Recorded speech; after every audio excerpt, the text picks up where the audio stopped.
2021년 12월 16일 목요일 큐티 가이드 시작하겠습니다. 오늘 함께 묵상할 본문 말씀은요, 요나서 1장 1절에서 17절까지의 말씀입니다. 내용 관찰 첫 번째 질문입니다. 여호와께서 요나에게 니느웨에 가서 말씀을 전하라고 하신 이유가 무엇입니까? 1절, 2절 보겠습니다. 여호와의 말씀이 아미떼의 아들 요나에게 임하니라. 이르시되 너는 일어나 저 큰 성읍 니느웨로 가서 그것을 향하여 외치라. 그 악독이 내 앞에 상달되었음이니라 하시니라. 아멘. 오늘 본문을 보면은 당시 아수르의 수도인 이 니느웨의 성읍에 악독이 하나님 앞에 상달되었다라고 이야기를 합니다. 그러면서 요나가 그 니느웨 성에 가서 이 하나님의 심판을 경고하고 회개케 하는 그 메시지를 전파하라는 하나님의 명령을 듣게 되는데요. 선지자로서 이 하나님의 명령을 마땅히 따라야 하는 것이 당연합니다. 그렇기에 이 요나는 니느웨로 가야 되는 그런 상황에 놓여 있었습니다. 두 번째 질문 보겠습니다. 큰 폭풍이 일어나 사공들이 혼비백산을 할 때에 요나는 어떻게 하고 있었습니까? 5절입니다. 사공들이 두려워하여 각각 자기의 신을 부르고 또 배를 가볍게 하려고 그 가운데의 물건들을 바다에 던지니라. 그러나 요나는 배 밑 층에 내려가서 누워 깊이 잠이 든지라. 아멘. 요나에게 사명이 주어졌습니다. 바로 선지자가 이방으로 보내어지는 최초의 사명입니다. 그러나 이 요나는요, 그의 원수였던 이 아수르의 수도의 그 니느웨가 구원받는 것을 원치 않았습니다. 그래서요, 잘 아시다시피 니느웨로 가는 것이 아니라 그 반대편으로 가는 다시스로 가는 배를 타게 되는데요. 그 결과 이 배가 바다의 한가운데에 머물렀을 때에 큰 풍랑이 일게 되고요. 요나의 그 배 속에서 모든 사람들이 혼비백산하게 되는 그런 일들이 일어납니다. 이런 상황 속에서 요나는 무엇을 하고 있었나? 바로 배 밑에 층에 내려가서 하나님의 낯을 피했다고 안심하며 그저 잠을 자고 있었던 모습을 우리가 살펴볼 수 있습니다. 세 번째 질문 보겠습니다. 재앙의 책임을 묻는 제비뽑기에 걸린 요나가 배의 무리들에게 자신을 어떻게 소개하고 있습니까? 9절 말씀입니다. 그가 대답하되 나는 히브리 사람이요 바다와 육지를 지으신 하늘의 하나님 여호와를 경외하는 자로다 하고. 아멘. 본문 앞절 8절을 보게 되면요, 너는 누구냐라는 그런 질문을 받게 됩니다.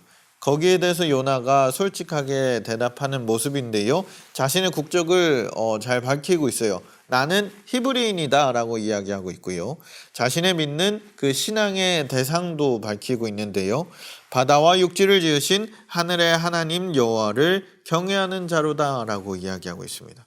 그러면서 풍랑의 이 원인에 대해서 이야기하고 있는데요, 자기가 여호와의 낯을 피함인 줄 알고 그들에게 고했다라고 이야기하고 있어요.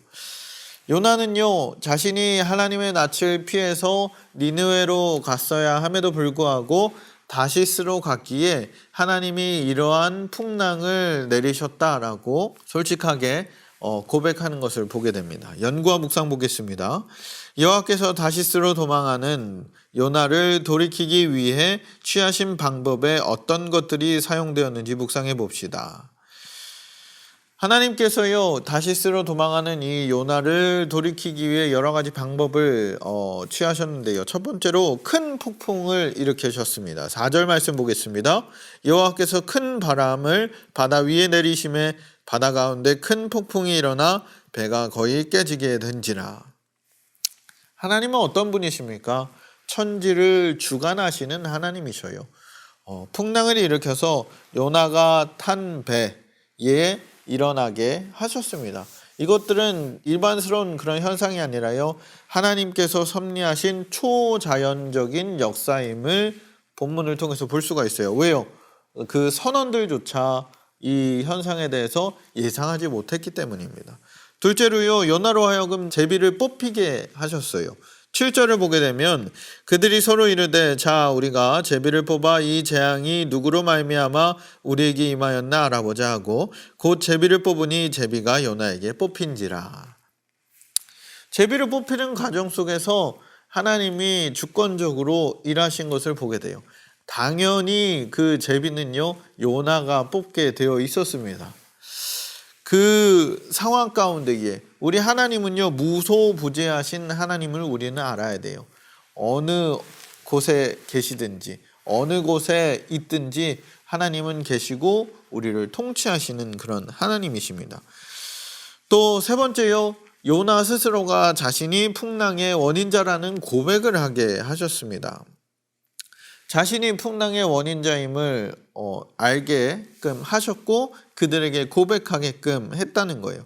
이 풍랑이 자기가 하나님의 말씀을 듣지 않고 순종하지 않고 자기의 뜻대로 행했던 것에 대한 징계임을 깨닫게 하셨기 때문이에요.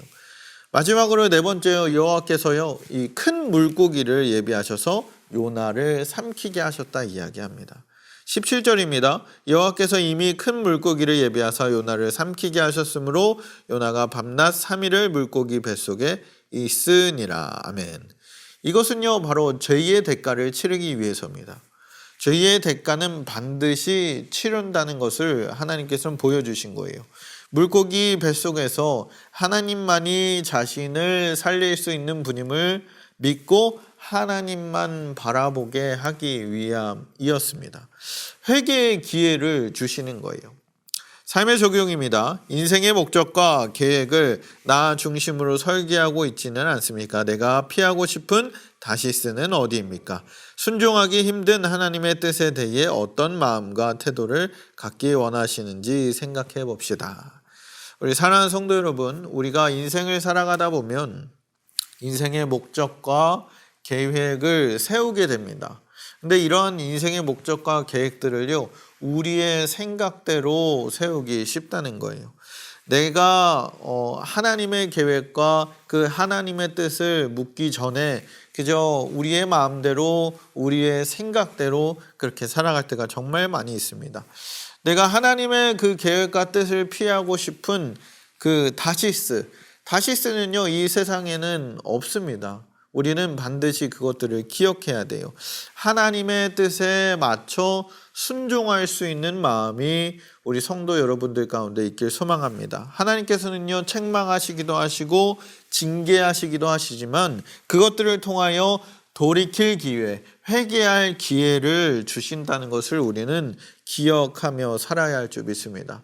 오늘 하루 살아가실 때에 하나님의 그 위대하심과 전능하심을 우리가 알아서 그 말씀을 따라 순종하는 자 되길 소망하며 원치 않는 고난 가운데 우리가 있다 할지라도 그 속에서 하나님의 그 크신 능력의 손으로 우리를 붙드시고 가장 좋은 것으로 우리를 인도하실 그 하나님을 믿고 살아내는 맑은 생광천교회 모든 성도분들 되시길 주님의 이름으로 축복합니다.